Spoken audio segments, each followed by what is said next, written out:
ሰላም ጤና ይስጥልኝ። የህልም አለኝ ቻናል ተከታታዮች አድማጮች እንደምን አላችሁ? ዛሬ ብዙ ሰዎች ለመናገር የሚፈሩት ወይም ከመናገር የሚቆጠቡት አንድ ነገር ላካፍላችሁ ፈልጋለሁ። ነገሩ አላስፈላጊ ሆኖ አይደለም፣ ነገር ግን ሰዎች ስለሚጨነቁ እንጂ። በጥንቃቄ አዳምጡኝ። በዓለም ላይ ያሉ ሰዎች ባለጠጋም ሆኑ ድሆች በቀን ተመሳሳይ 24 ሰዓት ይነሳሉ፣ 24 ሰዓት ይጠቀማሉ። ንጉስም ሆነ አገልጋዩ ተመሳሳይ የፀሐይ መውጣትን ያያል፣ የፀሐይ ሙቀትንም ይሞቃል። የተሳካለትም ሆነ ያልተሳካለት ሰው ተመሳሳይ ቀን ተሰጥቷቸዋል። ልዩነቱ ግን በተሰጣቸው ጊዜ ምን ያህል እንደሚሰሩበት ወይም ምን እንደሚያደርጉበት ላይ ነው። ወዳጆቼ ሆይ በምድር ላይ በፍጹም ገና ያልተሳኩ የተተዉ ህልሞች፣ ያልተጻፉ መጽሐፍቶች፣ ያልተጀመሩ ንግዶች፣ ያልተዘመሩ ዜማዎች፣ ያልተነገሩ ይቅርታዎች፣ ያልተነገሩ እውነታዎች፣ ያልተገለጹ ፍቅሮች የተሞላበት ስፍራ አለ። ይህ ስፍራ ምን እንደው ታውቃላችሁ? ይህ ስፍራ የመቃብር ስፍራ ነው። የመቃብር ስፍራ አሁን ብዙ ጊዜ ያለን ብለው ወይም ደግሞ ተጨማሪ ጊዜ ያለን ብለው በማሰብ የኖሩ ሰዎችን ሞልቶታል። ለመጀመር ተጨማሪ ጊዜ ያለን፣ ይቅርታ ለመጠየቅ ወይም ንስሐ ለመግባትም ተጨማሪ ጊዜ ያለን ወይም በቂ ጊዜ ያለን፣ መሆን የነበረብንን ለመሆን አሁንም ተጨማሪ ትክክለኛ ጊዜ ያለን ብለው የሚያስቡ ሰዎች የያዘ ስፍራ ነው የመቃብር ስፍራ። ነገር ግን አንዳቸውም ካሰቡት ከተመኙት በዛ በጠበቁት ጊዜ መድረስ አልቻሉም። እንደገና በጥንቃቄ አዳምጡ። አንድ ሰው አንድ ቀን ዓለምን እዞራለሁ ይል ከ10 ዓመት በኋላ ደግሞ አሁንም አንድ ቀን እያለ እዛው ላይ ይገኛል። ሌላው ሰው ደግሞ አንድ ቀን ንግዴን እጀምራለሁ ትርፋማም እሆናለሁ ይላል። ከ20 ዓመት በኋላ አሁንም እያቀደ ይገኛል። ሌላው ሰው ደግሞ አንድ ቀን ያችን ልጅ ምን ያክል እንደምወዳት እነግራታለሁ ይላል። ነገር ግን ሌላው ሰው ቀድሞ ፍቅሩን ነግሯታል፣ እጁም አስገብቷታል።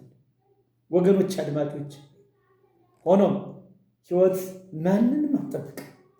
ሰዓት መቁጠሩን አያቆምም። የሚያልፉ እያንዳንዱ ደቂቃዎች በፍጹም ላይ መለሱ የሚያልፉ ደቂቃዎች ናቸው። አስቡት እስኪ፣ ትናንት አልፏል፣ ያለፈው ሳምንትም አልፏል፣ ያለፈው ዓመትም አልፏል።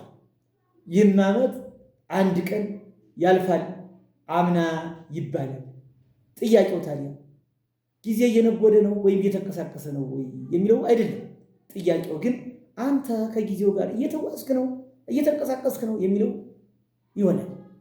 ነገር ግን በሚገርም ሁኔታ አሁንም ቢሆን ብዙ ሰዎች ፍጹም ጊዜን፣ ፍጹም ደሞዝን፣ ፍጹም እድልን ወይም ደግሞ ፍጹም ሁኔታን እየጠበቁ እድሜያቸውን ያሳልፋሉ፣ እያሳለፉ ይገኛሉ።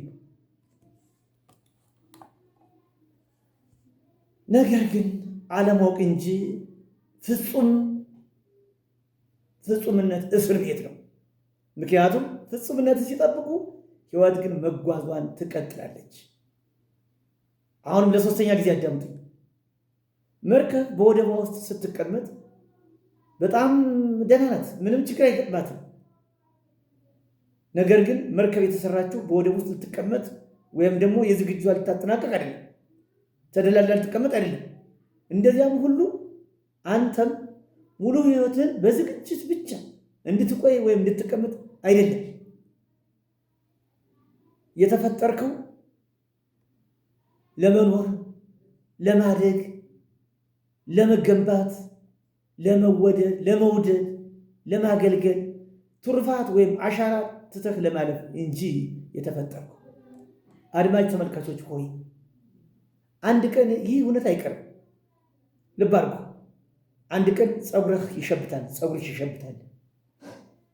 አንድ ቀን ልጆች ሁሉ ጎረምሳዎች ይሆናሉ። አንድ ቀን ዛሬ የምናያቸው እድሎች፣ መልካም አጋጣሚዎች ላይኖሩ ይችላሉ። ስለዚህ ጥበብ እንዲህ ትላለች፣ ሕይወት እንዲህ ትላለች። ሕይወትን አታራዝም፣ ሕይወትን ነገ አትበል። ወዳጆን ደውልላቸው፣ ተንከባከባቸው። ጓደኞችን ጎብኝ፣ ጠይቃቸው። ፕሮጀክትን ጀምር፣ ተጠቀምበት። መጽሐፍ ጻፍ፣ ለሰዎች ሀሳብህን አካፍል። ንግድህን ጀምር፣ አትርፍ፣ ተደሰት። በመሆኑም የመጀመሪያው እርምጃ ውሰድ።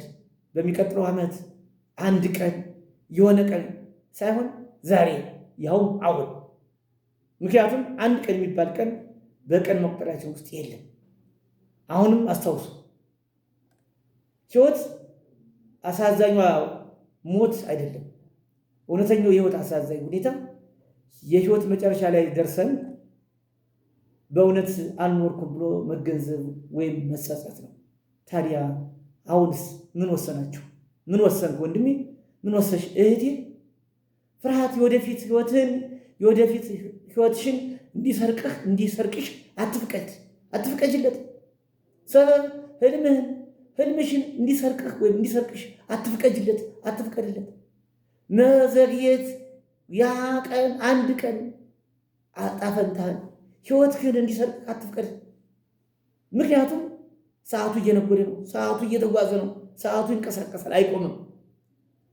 የመጨረሻው ጥያቄ ግን አንተስ እየተንቀሳቀስክ ነው? እየተጓዝክ ነው? መፍትሄው ደግሞ በጥበብ ተመላለስ። ዓላማ ያለው ሕይወት ኑር።